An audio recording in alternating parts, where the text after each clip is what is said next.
Okay. Dear visitors, I'm your host Phagos, and this is the Paper Theater. Just a little format where I like to express my thoughts and opinions about works of art committed to paper known as books. So today I'm doing something a little different. Yeah, for today. And I'm going to start off with a story of my own. Okay. Cool. So I was perusing the tags of the Tumblr, and I came across this interesting blog called Fashion by the Book. Don't worry, I will put all the links to things below. Anyways, it's called Fashion by the Book, and what they do is they take outfits, or they take covers, book covers, and they create outfits around them based on color scheme and iconography that's on the covers. Okay? And I was like, wow, that's a cool idea. And then I had my own idea where I could take what they're doing one step further. So what I've done is I've put the outfits onto figures. I've drawn pictures, so you're going to see some of my own art going on here. And this is the first one I'm doing. And so I picked because it's the first one I'm doing, I picked a book that I haven't read and I know nothing about, really. It's called Young Elites by Mary Lou. All I really know is that there are assassins and magic powers going on. Okay? That's all I know about that. So this is the book I've chosen. This is and then there's the outfit that they have for it, and I've taken that outfit and put it on a figure. Alright, so let me know what you think. Tell me if you like it or not, yay or nay. Come on. Anyway, so without further ado, here is the video.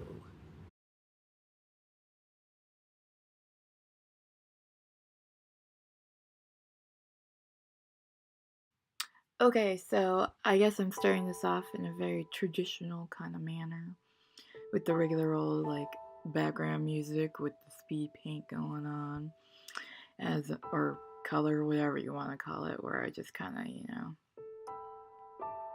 you watch me color something that I've drawn, which is cool. So I don't know, it may change later on, but right now this is the way it's gonna go. This is the first one. I decided to start with a book that I hadn't really read, just so I could be really open about it and not be distracted by like the content of the story. So I don't really know much about this book, but I thought the outfit was really neat, and the whole concept about creating kind of outfits based on the color schemes of covers of books, because I have seen things where people create like bouquets based on book covers as well, because there's a lot of beautiful covers out there and beautiful images that people can create, and there's just so many things you can do to expand your reading experience beyond just your personal thoughts, because everyone experiences a book differently. Like, there's no two people that have the same opinion on a book. They might have similar opinions, but everybody's got a different understanding of what the story is. It touches them in different ways because we're all just so unique and different. And I think we need to explore that more. And I just felt this is one way that I'm going to explore books, I guess. I wanted to take it beyond what these people at Fashion by the Book have done with creating these outfits, and just create these fashion models, I guess. Fashionista people wearing the color schemes of books. Alright, right there you can see that I had some camera issues, and we kind of did a little jump from one scene to another because I'm wearing a very different outfit right now with everything. Yeah, I was having a little trouble with my storage and data situation. Anyway. Oh, there we go again. another jump. There'll even be a situation where you're like, hey, that all of a sudden jumped and that was all colored and everything. But, first time has its issues, right? Right here, I'm trying to make her skin tone a little darker because I'm like, well, she's not a white person. This person that I created, I'm basing her off of someone with much darker skin tone. That's one of the issues I have, is I have trouble getting dark enough because I'm very, graphic and contrasty with my coloring. Right? That I'm like, oh my god, she looks like a pale white person, but she's not supposed to be a white person. I see skin tones very differently from some people. Like, I'll throw in blues, and as you can see, there's some blue in there and yellow and everything, even though she's a brown lady. We have so much going on in our skin beyond what the colors look like from a distance, right? A lot of people just see, their eyes just mush everything together, and you just see that one solid, oh, it's a brown person, you should only use shades of brown. Or, look, it's a white person, white people have, pinks in their skin tone. And I'm like, no. You gotta separate the colors, right? It's not all one solid thing. Here I was just like, I want to give her purple hair because I think it would look cool. Also, I found this image of this girl with purple hair, and I was like, yeah, excellent. Because I thought it was a good contrast with her darker skin tone as well. And also I wanted to throw in my favorite color, because my favorite color is purple, to go a little bit beyond just all the blue going on. Because there's a lot of blue, because the cover is a storm, right? There's a storm on that cover. I know that sounds kind of stupid, but lots of blues and storms. Storm clouds are blue, for the most part. Anyways, so I threw in some swords for this one, just because I was like, well, they've kind of created the tease in the cover with the sword, right? So I'm like, well, I'm gonna put that in. I know it's not in the original picture of the fashion outfit, but it's kind of hard to buy a sword, or not buy a sword, but walk around the street with a sword, really what I mean. But I was like, well, I'm modeling this off of a book cover that's, a fashion outfit that someone else modeled off a book cover that has swords on it. So here we go, swords. Also, I thought it was a really cool pose. I use a lot of stock images from this one particular stock person, and they are mentioned at the end of the video, as well as all the sources for the music and what I'm using.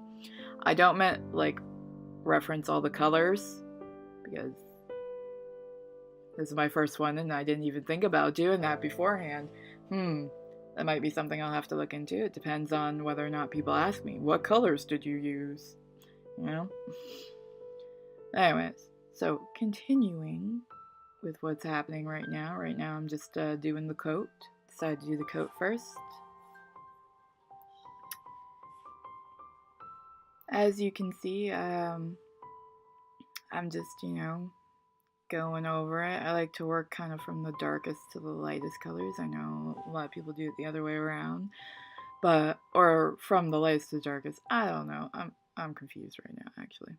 Yeah, I kind of start with a light color first, and then I bring in the darks and build up from there. I like to blend. Blending's good. I always start with my colorless blender as the first point, though, kind of just to saturate the paper a bit, so that the lightest color just kind of fills in nice and smooth, instead of you seeing all my brush strokes. Then I come in with the darker colors and that, and I always try to bump the contrast. I'm very contrasty with my coloring. As some people have described it, it's illustrative. It's illustrative work. There's my cat right there. He likes to jump up on my desk when I'm working on stuff. He's just like, hey, what's up? He gets very annoyed with me as well. He likes to yell at me when I'm drawing and whatnot. because I'm not paying attention to him. He is a spoiled little kitty. That he is. Anyways, so that's the one side of the coat done, and then I'm working on the sleeve now. So basically for the rest of this, I'm just going to be coloring the coat right now. Yeah, like you see right there, I started off with like a nice light color, and then I come in with something a little bit darker, and I just kind of go in like all the dark bits in there, and I blend it up all nice and good. But you can still kind of see the separation. I guess my mind kind of separates colors. For this bit, I really do just use a lot of blue, because there's a lot of blue, but I try to color it in different ways to get the texture of the fabrics going on. Like this coat is meant to be very like cotton, like a heavyweight cotton kind of thing, so I tried to do that with the wrinkles and everything like that. And yeah, basically, like, oh, sometimes it's hard to figure out what to say. Yeah. As you can see, I twirl my markers a lot. I'm very odd like that. Like, I'll pause and I'll just twirl it around. It's just kind of a thing that I do. I guess it's just me having a thought moment. You know, like where you have to pause and be like, okay, so what's the next thing? I have to look at my reference and I have to go back. And so I kind of twirl the marker around.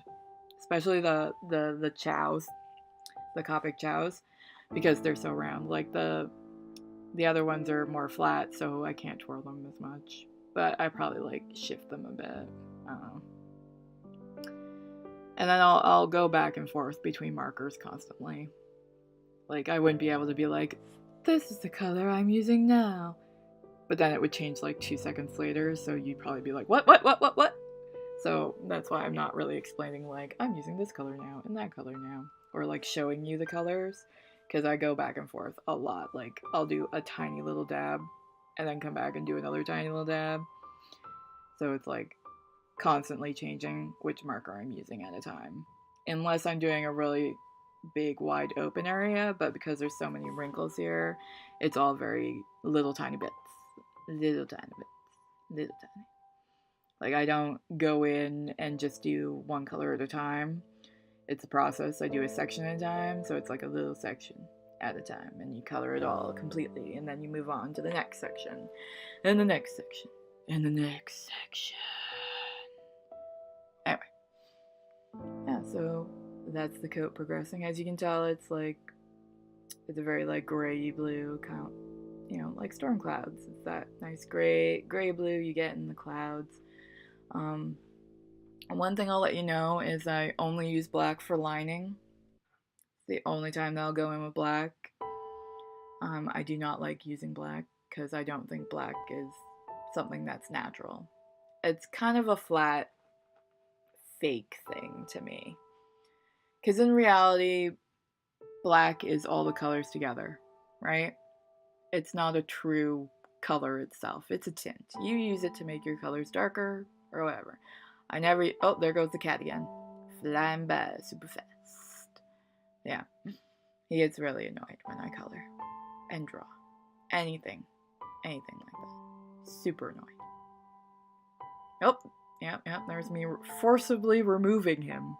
I had to pick him up and move him. Because he didn't want to leave. He went right up in my face that time. Mm-hmm. Normally what he likes to do is, like, if I'm drawing, he'll just sit in my lap and he'll lie on my arm, so I can't really move my arm very much. But when I'm coloring, I try to move him completely because I'm going back and forth so fast between markers and stuff, I can't really have him lying on my arm. Whereas when I'm drawing him, normally it's just with a pencil and an eraser, right? Anyway, so, I can't remember what I was talking about. My goodness. Oh yeah, black. Well, all the dark stuff you'll see in this, like if I want to get really, really dark, I layer colors on top of each other. I'll start with like the darkest color in the shade I'm using, and then I'll go over it with Prussian blue, because Prussian blue is a nice dark blue. And it's pretty good when you layer it with other stuff. It gets nice darkness to it. But yeah, I don't really use black. I used to use black when I was younger for a lot of things. I used to dry out my blacks really fast because everything. You're like, ooh, black. That's dark. Color it black. But nah. It's just such a flattening thing to color a big section black, or to color anything with black to me. Just flattens it completely. I lose that, the feel to me of like the crinkled fabric and stuff. Also, one thing you'll notice, you'll be like, hey, why didn't she color in those eyes? That's kind of creepy looking that she has no eyes. That's because I don't like to put the eyes in until later. I know, it's a weird thing, but I feel like the eyes kind of, they dictate how your face is gonna look, right? And if you're not satisfied with the way the face looks before you put the eyes in, then it's easier to fix. Because the moment you put those eyes in, the entire expression comes to life, and it's so hard for me to make that different, to change anything about that. Because she's alive now. You've given her eyes, you've given her soul, or its soul, depending on what you're drawing. Yeah. You brought it to life. It's Frankenstein's monster. Nothing you can do now. If it looks ugly, it's ugly. Just saying. Alright, so now I'm going in for the sweater. And the sweater is this nice, like, knitted sweater. But I did it mostly, like, with the ribs going on. The ridges. The ribbing of the sweater, right? And you got, so that's what I went in and did there. That's what I'm doing right now. And as you can see, like, once again, it's section by section. Section by section. It curves a bit there. It's a little darker there. So let's do that. And then we're bringing in the rest of the lines so that you get the shape of her body. Like, there's the boobage. The lines for the boobs. Except I'm not accentuating the boobs because she doesn't have very big boobs. Situation, you just get, like, the flow of the lines going on there.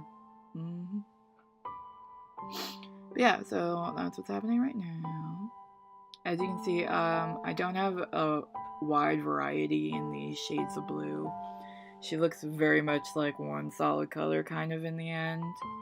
But I do my best to kind of switch up how I'm doing it. I know, it's funny, I'll put in these weird colors for skin tone, but then when I do fabrics, I'm just like, yeah, it's all blue. Which doesn't really make sense. Like, there should be, like, some purple in there, probably. But the issue I have with blue is that I'm slightly blue-purple colorblind, which is weird. It's a weird thing to be colorblind in, I know. Most people are red-green, but me, I have trouble with blues and purples. It's very strange, I know. It's terrible. But as you can see, I put in a lot of contrast and whatnot to make it look different. Here you can see my camera kind of sliding slightly. That's only because my stand was kind of falling over. Because my rig, or whatever you want to call it, it's kind of shifting on me. Tried to fix it, but it slid back into place. I'm like, I don't want you showing all the stuff in the corner. Show the drawing I'm doing. Come on. But yeah, it kept kind of shifting and sliding along. Hopefully you don't get motion sick, because I know I do. But yeah, now I'm coming in with the blue jeans. The nice dark blue jeans. Nice dark denim going on in this, So there's a lot more like dark in this one, in this area. So there's a lot more Prussian blue going on. So you can see I didn't put much dark in the sweater because I did want it to stand out from the coat.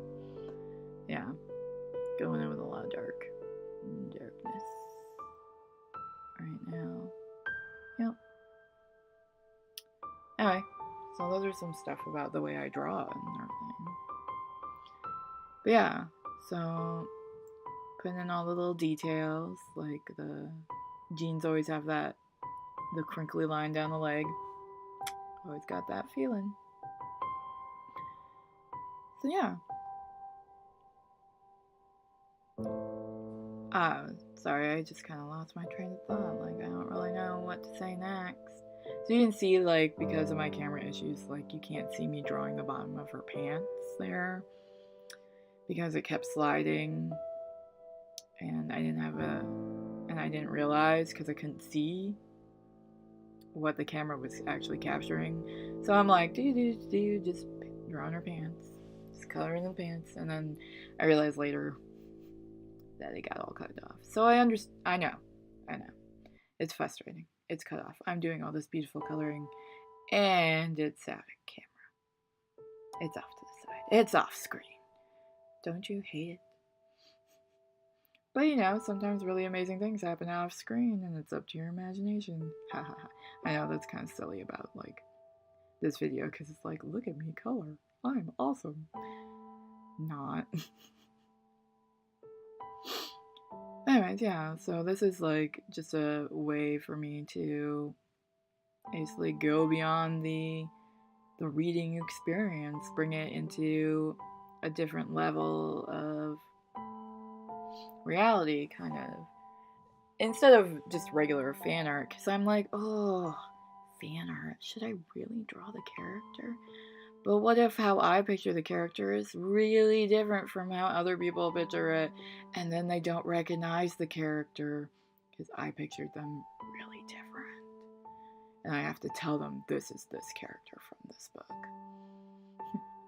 I hate that, You're like, I don't really want to show you my fan art. I don't want your criticism, boo. One day, I will show you my fan art. We will see. But yeah, like, right now, I don't even know what I'm talking about. Anyways, right now, I'm just working on this because I like to. It was just something I thought of when I stumbled upon this blog on Tumblr, right? Fashion by the Book. I was like, oh, this is cool, these fashion outfits. I can't really wear any of these clothes because that's not my body type. My body would look horrible in those clothes. I'd rather buy, clothes that fit me than these horrible shaped clothes. Well, they're not horrible shaped, but they would look horrible on me. I can't wear those clothes. I hate jeans.